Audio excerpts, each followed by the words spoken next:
Una sa lahat, kakaandar lang ng motorsiklo na yan nang biglang nasalpok siya ng isa pang motor. Bagsak ang parehong rider. Ito pang isa. One more time. Sinalpok ng close fan. Eto na kahapon yung TV Pod sa weekend. Habang ang nakabangga, Yun. Ayan. abangan maya-maya lang. Alam na yun, pero hindi na. Limang nabubukas sa Quezon City. Oh! Pakinansangs po, balita na.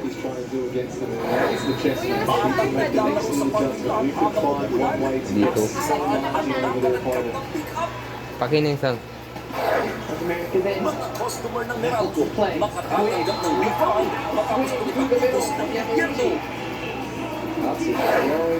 Bagyong Luis, What? nagpapaulay sa malaking bahagi ng Luzon at Visayas.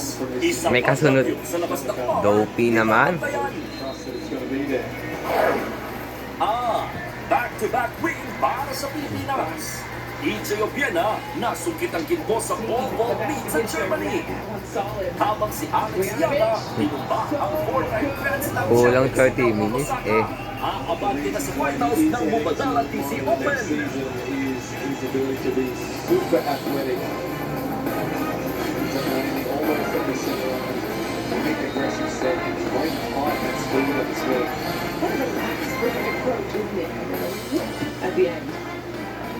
Magandang hapon, Pilipinas. 5 patay sa sunog sa isang apartment sa Caloocan City. Kabilang sa mga nasawi ang isang sanggol. Sa investigasyon na trap ang mga biktima sa kanilang inuupahan ng May sumigabang updated. apoy madaling araw kanina. At live mula sa Caloocan, nasa frontline ng balitang yan, si Ian Suyo. Ian, magkakaanak ba ang Baliktad mga eh. biktima?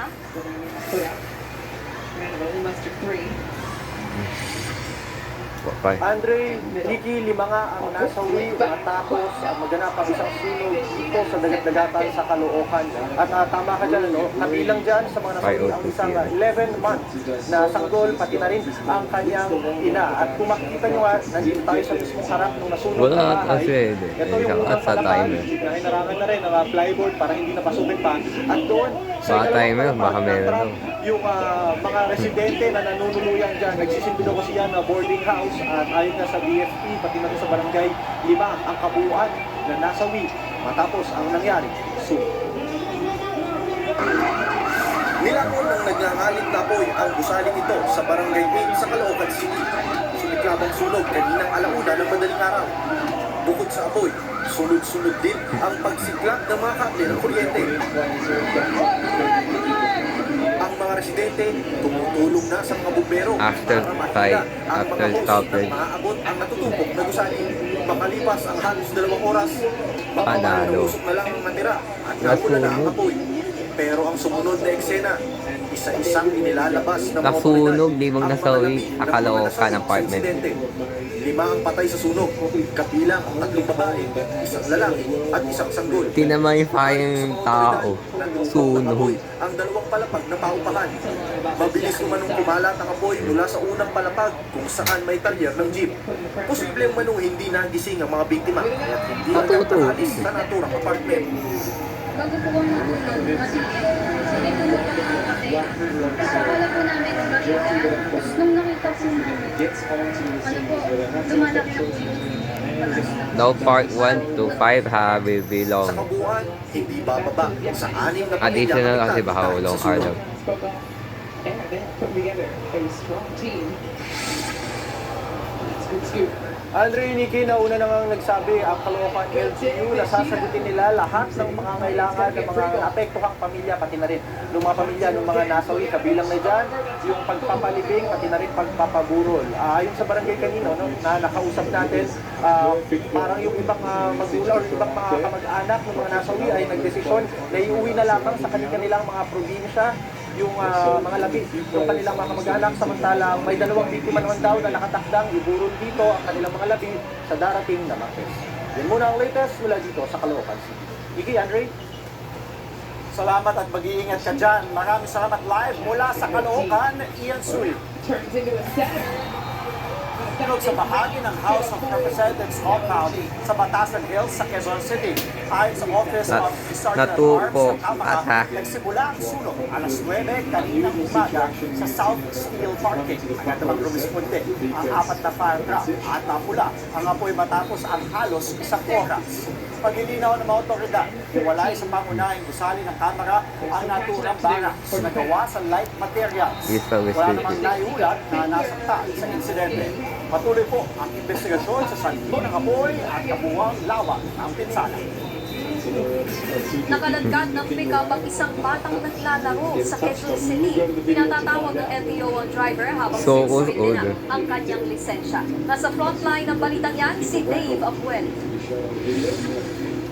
Kasagsagan ng ulan kahapon nang makita sa Ay. CCTV ang dalawang batang naglalaro sa parking lot ng isang simbahan sa barangay E. Rodriguez, Quezon City. Nasagasaan, Ang isa, mami. nakadapa pa sa semento habang nilalaro ang naipon. Eh na yung pick-up, eh na. Maya-maya lang, isang puting service vehicle ang pumasok sa naturang parking lot. Ay! Natumbok ng sasakyang yan ang batang nakadapa at nakalagkan ito. Paghinto ng sasakyan, agad nilapitan ng iba pang bata ang biktima. Saka umatras ang sasakyan. Dito na dali-daling bumaba ang driver at itinayo ang bata. Inalalayan niya ang bata na nagtamo ng sugat sa kaliwang braso at binti. Pero imbes na dalhin ang sugat ang bata sa ospital at iyakin kung may kailangan itong tulong, ay muli lang sumakay ang driver sa sasakyan sa kasulibat. Palaisipan sa barangay kung bakit pumasok sa lugar ang sasakyan. Kaya po kami is medyo nag-iisip kung ano po ang gagawin niya sa simbahan at ba't doon siya umikot. Ayon sa kaanak ng biktima, nakauwi pa raw ng bahay ang bata sa kanila dinala sa ospital. Iniinda ng bata ngayon ang tinamo nitong galos at sugat sa katawan. Nung unang punta namin, sabi wala naman daw bali, hindi kailangan i-x-ray. Kaya So, order. nakauwi naman po. Tapos, kagabi, dumudura-dura na ng dugo yung kapatid ko eh. Kaya binalik po namin ngayon para i-CT scan, x-ray, tsaka ultrasound. Nag-negative naman po lahat. Pero ang gusto sana namin, paano namin magpapa-second opinion po kami sa ibang ospital. Agad naman silang nagpunta sa Traffic Sector 3 ng Quezon City Police District nang malamang nandoon ang driver. Desidido raw silang magsampa ng reklamo. Sinubukan ng News 5 na mahingan ng panayamang driver pero tumanggi na itong humarap sa kamera. Pero nabanggit ito na aksidente ang nangyari nang magmaneobra ng sasakyan. Pinapatawag ng Silang makipag-areglo sa LTO. kampo ng biktima. Sa isa namang pahayag mula sa kumpanyang may-ari ng naturang service vehicle, sinabi nitong nagsasagawa na rin sila ng investigasyon.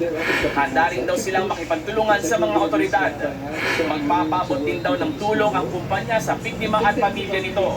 Sinusubukan pa ng News 5 na mahinga ng pahayag ang QCPD na patuloy pang nag-iimbestiga sa insidente. Nakarating na rin sa tanggapan ng LTO ang nangyari. Inisyuhan ng strong cause order ang driver, pati na ang rehistradong may-ari ng sasakyan para magpaliwanag. Ayun. Isinailalim na sa 90 days preventive suspension ng lisensya ng driver at nakaalarma na rin ng naturang sasakyan. Nagpapalita mula sa Hanggang November, no? Dave Abuel, News 5. Haba. Sa iba naman pong balita, nataasan ng Energy Regulatory Commission o ERC ang Meralco na ibalik sa mga customer ang sobrang singil nito mula January hanggang December noong nakarang taon. Sa inalabas na desisyon, pinapalifan ng ERC ang kabuuan Mahal, laki. 9.51 billion pesos sa mga consumer. Katumbas ito ng average refund na 34 centavos per kilowatt hour. Kasama na rin sa refund ang interest cost. Binigyan ng Meralco ng 6 na buwan para ipatupad ito o hanggang sa maibalik ang kabuuang halaga. Para sa mga customer, lalabas Billion- ang billion refund sa pesos. monthly bill bilang hiwalay na item na may label na Awat Refund Collect. Takes the first. Suportado naman ng Meralco ang inisyatiba ng gobyerno. Nilabas nitong pahayag. Sinabi nitong susundin ang direktiba ng ERC at patutupad ang refund sa loob ng 6 na buwan. Sinabi rin nitong sila mismo ang naghain ng dalawang magkahiwalay na aplikasyon para sa naturang refund. Ang chairman po ng Meralco na si Manny V. Pangilinan ay chairman din ng TV5. In the center of the court. Schultz on the other side. Mulat panahon po tayo na panatili ng Bagyong Luis ang lakas Ayan na. nito habang nagpapaulan sa ilang bahagi ng Luzon at Visayas. Sa tala ng pag-asa, huling namataan ang bagyo sa layong 350 kilometers, silangang bahagi ng Baler, Aurora. Taglay nito ang lakas ng hangin na abot hanggang 55 kilometers per hour at buksong aabot sa 70 kilometers per hour. Inaasahang mag-recurve o liliko ang Bagyong Luis Hello. bukas ng umaga o sa Martes May at pasok. LPA na lang. Malaki ang tsansa na hatakin ito ng Typhoon Dolphin na nasa labas ngayon ng PAR. Gayon din ang habagat. Sa ngayon, nakataas sa signal number 1 ang Pulido Island, Camarines Norte, pati ang hilagang bahagi ng Ilocos Sur at Catanduanes. Samantala, higit 400 pasahero at crew ang na-stranded sa mga pantalan. Ayan, sa kanselasyon hirap biyahe. ng mga biyahe. Patuloy na pinaaalahanan ng publiko na manatiling naka-alerto sa banta ng baha at landslide. Huwag mo nang biyahe. Nagsagawa naman ng cloud seeding ang Department of Agriculture Region 2 para makatulong na magpaulan sa Isabela, Nueva Vizcaya at Quirino. Mano-manong ibinuhos ng tauhan ng Philippine Air Force sa mga sakong naglalaman ng vacuum-dried na asin. Mula sa higit 4,000 feet, itinanim ito sa cumulus cloud sa mga lugar na malapit sa maganda. Ginagawa ang cloud seeding para sa pagtulong sa mga sakahan, pati na sa pagpuno ng mga dam.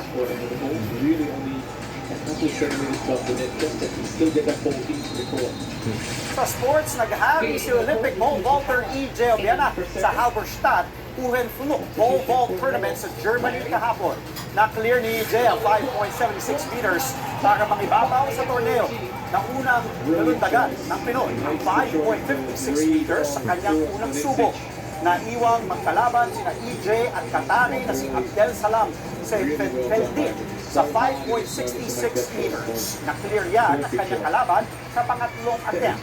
Nangibabaw na si E.J. ng tagumpay niyang malundagan ang 5.76 meters habang nabigo si Seyfettin. Sinubukan pa niyang iangat ni Obiana para sa kanyang season best na 5.90 meters pero hindi niya siyang pinala. Ito ang ika-6 na gintong medalya ni E.J. ngayong taon, 2 linggo pa. Ang nakakaraan nang makuha niya ang silver sa Madrid, Spain matapos ma-clear ang 5.85 meters. Susunod, matapos pataubin ang former world number 1 na si Naomi Osaka, Pinay tennis ace. Live stream tayo yan, ha? Hindi ako playback. Open Finals. Mga bagong testigo haharap sa ikatlong linggo ng impeachment trial ni VP Sara. At sasakyang Ang laki na tangay na, nako. aabot sa 150,000 pesos na cash na tangay. Low. Lahat ng yan sa pagbabalik ng Frontline Pilipinas weekend.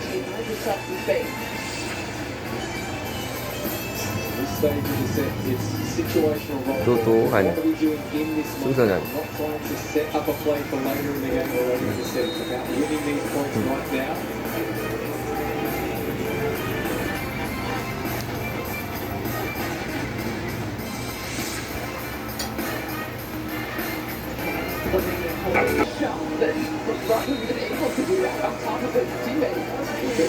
Sa pool sa CCTV ang pagnanakaw ng isang babae sa karinderya sa Bulacan. Salbay naman nakunan din ng video ang panluloob ng riding in tandem. Naku. Nasa frontline ng balitang yan, si Mobile Journal, Alexis Ebue.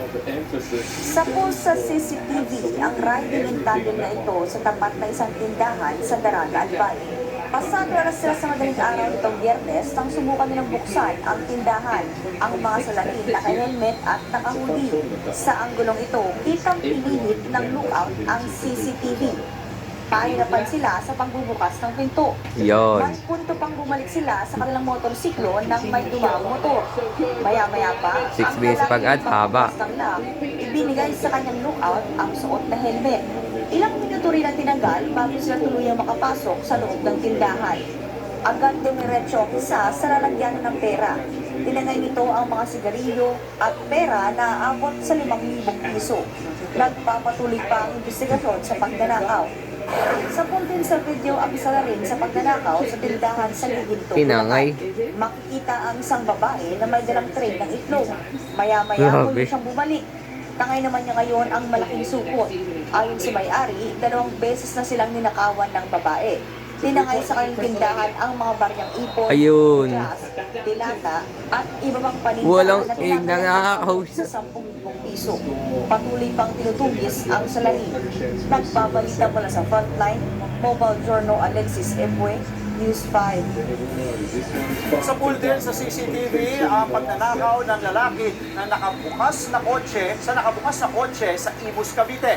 Sa video, makikita ang lalaki na dumadaan. Saka nagpapasit-pasit na masigurong walang tao, pinuksan niya ang pinto ng kotse sa ating langay ang isang bag. Ang laman niya, aabot sa 150,000 pesos na cash. Laki. Isang credit at debit card. Tumangging magbigay ng payag ang biktima ng isang engineer. Patuloy pa yang iniimbestigahan ng mga otoridad. Hanggang huli. Dalawang testigo ang inaasahang ihaharap bukas sa House Prosecution Team mula sa Commission on Audit o COA. Kaugnay pa rin niya ng pagpapatuloy ng pagliliti sa alegasyon ng maling paggasta ng confidential funds ni Vice President Sara Duterte. Narito ang frontline report. Para raw sa katotohanan, inaprubahan ni Pangulong Bongbong Marcos ang pagbubukas ng BIR box na naglalaman ng tax records ni Vice President Sara Duterte at ng kanyang asawang si Attorney Mans Carpio. Alinsunod yan sa Section 71 ng National Internal Revenue Code na kailangan muna ng approval ng Pangulo bago masuri ang naturang mga dokumento. Ang pagbusisi ng tax records ng mag-asawa para sa Article 2 o aligasyon ng hindi maipaliwanag na yaman ng Vice Presidente. Nitong Huwebes, natanggap ng Senate Impeachment Court ang mga dokumento. Bukod sa tax records, dumating din sa Senado ang mga kinatawag ng Anti-Money Laundering Council o AMLAC, pati na ang mga bangko na pinadalhan din ng sapina para sa financial records ng Vice at kanyang mister at halos 20 kumpanya na may kaugnayan mula sa mag-asawa. Bagamat may approval na ng Presidente, iginiit ni Carpio na dapat maresolba ang mga legal na usapin kaugnay ng otorisasyon sa paglalabas ng kanilang income tax records. Tanong niya, konstitusyonal at legal ba ang paglalabas ng mga dokumento? Una nang tumanggi magkomento ang defense team ni VP Sara, pero kung prosekusyon ang tatanungin, mahalagang may go signal ang Pangulo. Tatapos na yung usapin pagdating sa legality. Hindi ka naman siguro dapat matakot dito sa pagbubukas na itong tax, itong box, kung saan ang nilalaman nito ay yung kanilang ITR. Inimbentaryo na ng Clerk of Court ang naturang tax records. Samantala sa pagpapatuloy ng paglilitis sa Article 1, ang aligasyon ng maling paggasta ng confidential funds ng Vice, inaasahang maghaharap ng 2 testigo ang prosekusyon mula sa Commission on Audit o COA. Ito po yung COA, ito po yung sumuri ng confidential fund kung saan po ginamit.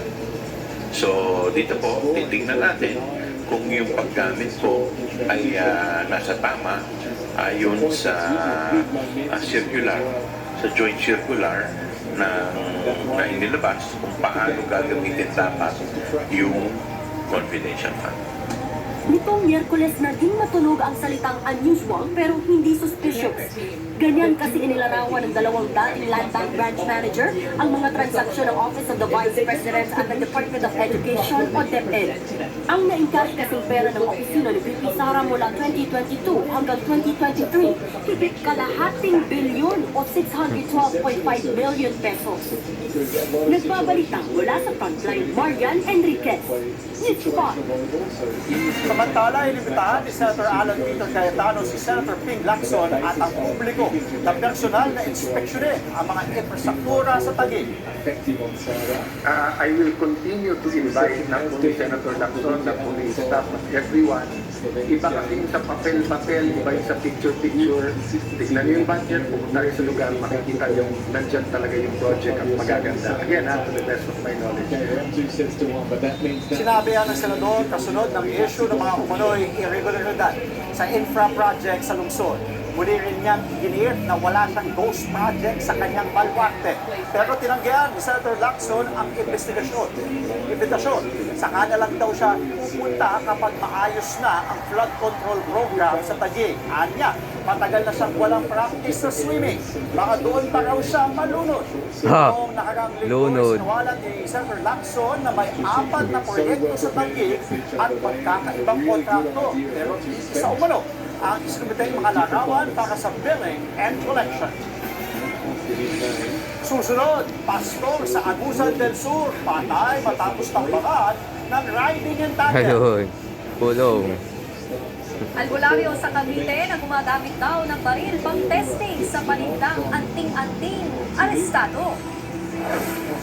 At James Reid at Maha Salvador may isiniwala tungkol sa kanilang mga karakter sa hit series na Someone Something. Kapatid, huwag po kayong bibitiw. Magbabalik ang Frontline Pilipinas Weekend. Abangan. Defense win out. Sending a free ball to the first one. Only a big responsibility. Nagkaroon ng ammonia leak sa ice plant sa loob ng isang palengke sa Quezon City. Ayon sa QC Disaster Risk Reduction and Management Office, unang naiulat ang ammonia leak sa bahagi ng NEPA Q-Mart kaninang alas 8 ng umaga. Iniimbestigahan na sa linyan. Pinuntunahan muna ang lugar at ilang pwesto sa palengke. Hindi rin muna pinayagang magtinda ang ilang vendor. Tuloy-tuloy daw ang pag-monitor ng air quality sa lugar. Oras na maging ligtas na ang hangin, saka na papayagang maibalik sa normal operations ang bahagi ng palengke. As for the report kasi, it's really a leak. That's why may containment siya na pati ang city health is involved, pati Bureau of Fire na. But tapos, when sa na-evacuate yung sa mga areas na affected, ibig sabihin, hazard in health yung leak niya. Sa ibang balita, sa gitna po na gawa ng teritoryo sa West Philippine Sea, nagsagawa ng Joint Air at Naval Combat Drills sa China sa paligid ng Bao de Masinloc o Scarborough Shoal. Ayon sa Beijing, layunin nitong palakasin ang kahandaan ng kanilang grupo sa pagtatanggol ng inaangkin nilang teritoryo sa West Philippine Sea. Nagpatupad din ng China ng bagong polisiya na nagbabawal sa hindi otorisadong pangingisda, pagmimina at iba pang aktibidad sa lugar. Sinusubukan pa ng News 5 na muna napahayag ang Philippine Coast Guard at National Defense. Samantala, nanawagan si Defense Secretary Gibo Chodoro sa mga opisyal ng gobyerno na magbitiw na kung sila ay pro-China sa usapin ng West Philippine Sea. Ayon kay Chodoro, kung huli ng mga opisyal ay pagtanggol ang konstitusyon at ang posisyon ng Pilipinas. Another chance for Slovenia. Tatlo ang patay sa isa na namang mass shooting sa Amerika. Nakuna ng video ang isang lalaking walang habas na namatid sa isang shopping mall sa Idaho State. Kabilang sa nasawi ang isang lalaking gunman. Hindi pa inidetalye ng pulisya kung paano ito namatay. Pero bukod sa mga nasawi, 7 ang sugatan sa insidente. Inaalam na ang pagkakakilanlan ng gunman, pati na ang motibo. Nasawi sa avalanche sa Pakistan ang kilalang Nepalese mountaineer. Siya si Iqbal Mirza. Kabilang siya sa 10 nawalang hiker sa Broad Peak, Pakistan. Huwebes, kinumpirma yan ng kumpanya ni Purja ng Elite Expeditions at ng Nepal Prime Minister. Makilala na tunang mountain climber ng Academia, ang world's 14th highest peak sa loob ng 6 na buwan noong 2019. Nagkaroon pa yan ng Netflix documentary. Oh. Patay ang isang pastor Ambush. matapos tambangan sa Agusan del Sur. Kinilala ang pastor na si Balbino Sundawan Andaya, 61 taong gulang. Pinaulanan ng bala ng riding natin ang sinasakyan ng SUV. Sugatan naman ang isa niyang kasama. Tukoy na ang pagkakakilanlan ng suspect dahil sa dashcam na ibinigay ng isang motorista. Ayon sa mga pulis, kilalang hired killer ang suspect at may mga hinaharapang 5 kaso. Di na pinangalanan ang suspect na tinutugis na ng mga pulis. Samantala, arestado po ang isang albularyo sa Cavite matapos makuhanan ng mga baril na hindi lisensyado. Ginagamit daw ito ng suspect na pang-testing sa mga ibinibentang anting-anting. Nasa frontline ng balitang yan, si Mobile Jorno, Alexis Edwin.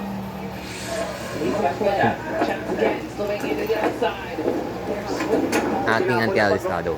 Inakyat ng mga otoridad ang bubong ng bahay na ito sa General Trias, Cavite. Target nila ang kilalang albularyo sa lugar na si alias Nilo. Ma'am, may operation po kami, pasensya po. Nakatanggap sila ng mga reklamo mula sa mga residente nakakarinig umano ng mga putok ng baril mula sa bakuran ng albularyo. Nang kanilang puntahan, dito na tumakbo ang albularyo sa bubong. Yun po, dami. Inumpisa ng mga otoridad ang 3 baril at mga balang laman ng bag. Base sa investigasyon, nagbebenta rin ng mga agimat at anting-anting ang albularyo pangontra umano sa tama ng baril.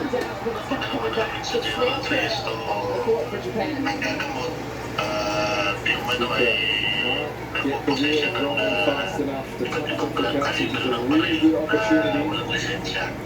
Ito po ginagamit niya daw sa kaya magte-testing siya ng anting-anting. Nakakuha rin ang mga otoridad ng video kung saan makikita ang mismong pagsubok nito sa anting-anting gamit ang baril. Dito ka magte-testing sa bahay? Oo. Oo, ano ba yan? Ano ba? Konti lang yung ano. Ayaw pa ko to. Sa ngayon, nasa kustodiya na siya ng otoridad at maharap sa reklamong illegal possession of firearms. Nagbabalita mula sa Frontline Mobile Journal Alexis Ebue, News 5.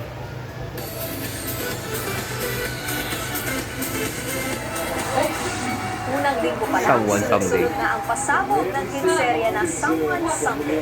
Sa tapat ng A2C, kapag yan sa ABS-CBN sa OD. Usapan din ang pananapak ni Billy at ang pagpasok sa eksena ni Abby. Sa exclusive interview ng TV5 Digital kay James Reid, nagwanap ng Jordan, ibinahagi niyang bukod sa pagiging effective and loving boy and best friend, may lalim at bigat ang kanyang karakter. Jordan suffered abuse as a child, and watching that, that trauma build up in Jordan throughout the show was a heavy thing to carry as an actor. Ang importante sa akin is that I don't bring that emotion with me home. Habang si Maha Salvador naman, ayaw tawaging kontrabida ang kanyang karakter bilang ate. Ayoko siyang i-labelan na talagang kontrabida. Sa Itbulaga yun eh. Because very human siya. May puso siya. Nasaktan siya, kaya makakasakit siya. Tutukan ng Someone Someday, Monday to Friday, 8:45 p.m. dito sa TV5. Pagkatapos ng Susunod sa pool sa video, dalawang motor Alamig. at salpukan. Parehong rider, kritikal. Ayun! At isa pang sa pool Ngayon sa kahapon video, yung TV pa sa agad weekend. nakawid, sinalpok ng closed van. Tuloy-tuloy ang balitaan sa Frontline Pilipinas Weekend. Takes care of it. He plays the net for Ernest to win. You don't expect a guy who's so athletic, so high. Kritikal ang kondisyon ng dalawang rider sa Zamboanga City. Yan ay matapos magsalpukan ang minamaneo nilang motor nitong Biyernes.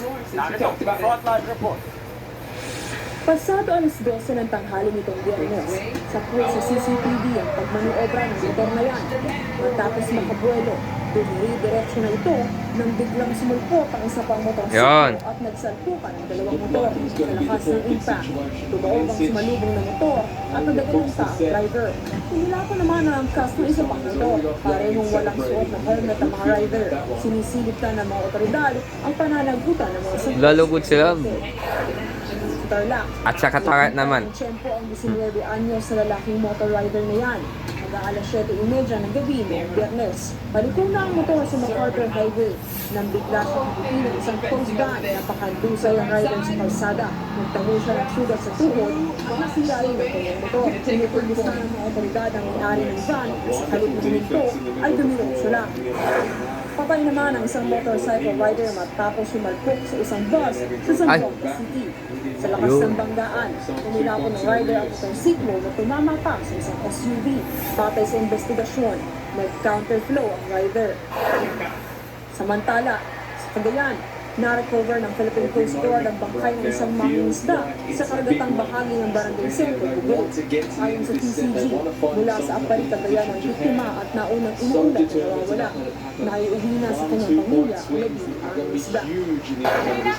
Nagpalutang-lutang naman sa karagatan ng ilang guro at miyembro ng Philippine Air Force Reservists. Dahil sa Actor Island sa Zamboanga dapat ang grupo. Matapos tumaog. Matapos taog. Rumisponde ang kasamahan nilang reservists at matagumpay na naisalba ang lahat ng pasahero. Sa kabila ng insidente, natuloy pa rin ang outreach program ng grupo sa isla. Ikabalita mula sa Frontline. Sa Lindy La Cruz, News 5.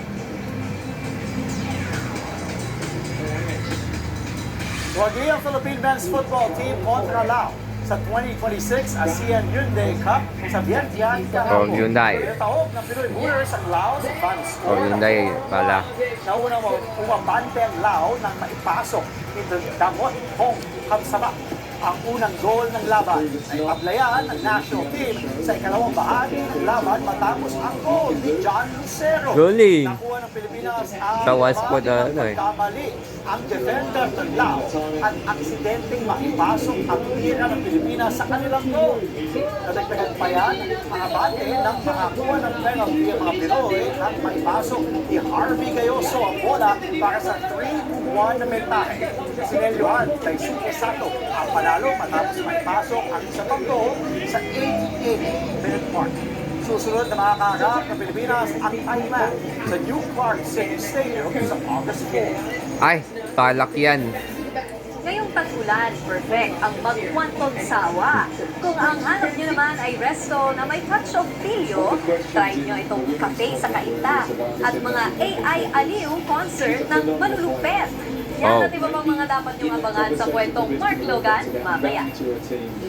Ngayong tag-ulan, ang kabambing ni Juan, siyempre, magkape, matulog at paggising, tumigop ng mainit na sabaw na may mami itutulak. Gawa sa tunay na itlog na ginawang noodles ang pinipilahan to. Pakita sa kapitid mo, Idol IP2 po. Huwag matol na sisigaw ng nasa ng sabaw dahil baka may tumatol, dito na sikatan ng araw. Iba't ibang mukha, nakalatag sa daan na parang paanyaya. Agaw pansin ang dating, mapapasilip ka sa espesyal na mga drawing. Gawa ni Juno, ang batang may attention deficit, hyperactivity disorder, o ADHD. Pero palaban sa buhay, tulad ng mga obra niyang isinasabuhay.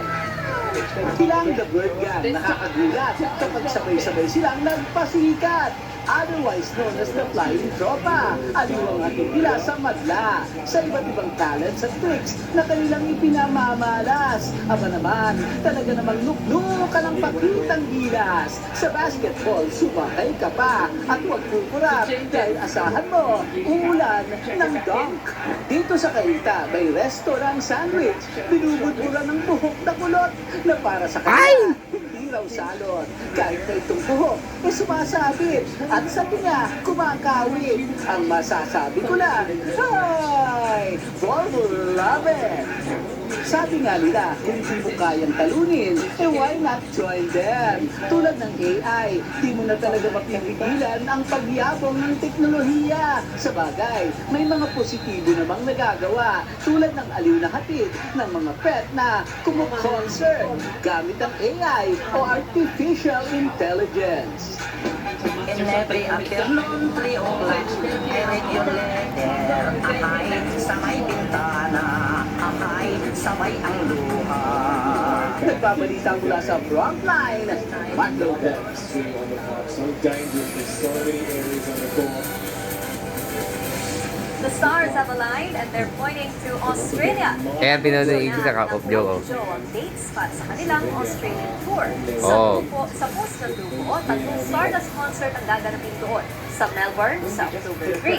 Sa Sydney on October 5 at sa Perth on October 4. I-announce pa ang ticket details. At bago yan, meron pang Stardust concert ang Cup of Joe sa Cagayan de Oro sa September 12 naman yan. Up next. Tennis sensation Alex Ayala muling makakatapat si Jessica Pegula sa Mubadala DC Open Finals. At pelikulang Spider-Man Brand New Day, certified box office hit agad sa Pinas. Non-stop. Tuloy-tuloy po ang balitaan dito sa Ay, Pilipinas Weekend. His teammates will be able to come out straight away. At first, Kasi pa, dahil sa umaga yan. Pero tomorrow. Muli ni Pinay Tennis Trailblazer Alex Ayala na wala siyang sinasanto pagdating sa hardcourt. Pinatawag niya lang naman si former world number 1 at 4-time Grand Slam champion Naomi Osaka sa kanilang semi-final showdown sa Bubadalan DC Open. Narito, frontline report ni Ian Sui. Top-tier Asian matchup ang sagupaan ni Pinay tennis sensation Alex Ayala at former world number 1 Naomi Osaka ng Japan sa semifinals ng Bubadala Open sa Washington DC kaninang madaling araw. Maagang pinaramdam ni Osaka na 4-time Grand Slam champion ang kanyang husay sa opening set. Pinaulanan niya ng mabibigat na serves at return sa Ayala para umabante ng 4-3. Sa isang play, napangiti lang si Osaka nang magawang maibalik ni Ayala ang isa niyang kargadong serve at nakonvert pa sa puntos. Pero nagising ang ating pambato at pinanalo ang next 3 games para makuha ang set 6-4. Pagdating naman ng second set, maagang pumondo si Alex ng 3-1 advantage at hindi na pinaporma pa si Osaka tungo sa dominating victory.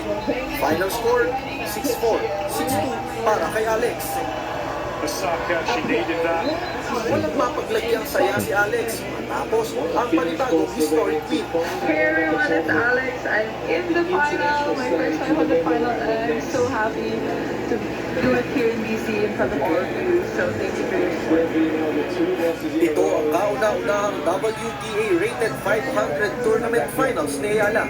Dahil sa kanyang win streak, umakyat na sa career high number 24 si Alex sa WTA live rankings. Sunod niyang makakaharap ang top seed na si Jessica Pegula sa finals ng torneo para muling makakuha ng titulo sa world stage na $242,000 o may katumbas yan na mahigit 14 million pesos. Ito ang pangalawang tapatan ng dalawang tennis stars matapos ang kanilang semifinals match sa hardcourt ng Miami Open noong nakaraang taon. Tinalo dyan ng American player si Alex sa loob ng 3 sets. Nakatakda ang sagupaan ni na Alex at Pegula mamayang alas 12 ng madaling araw, oras dito sa Pilipinas. Nagbabalita mula sa frontline, Ian Sui, News 5.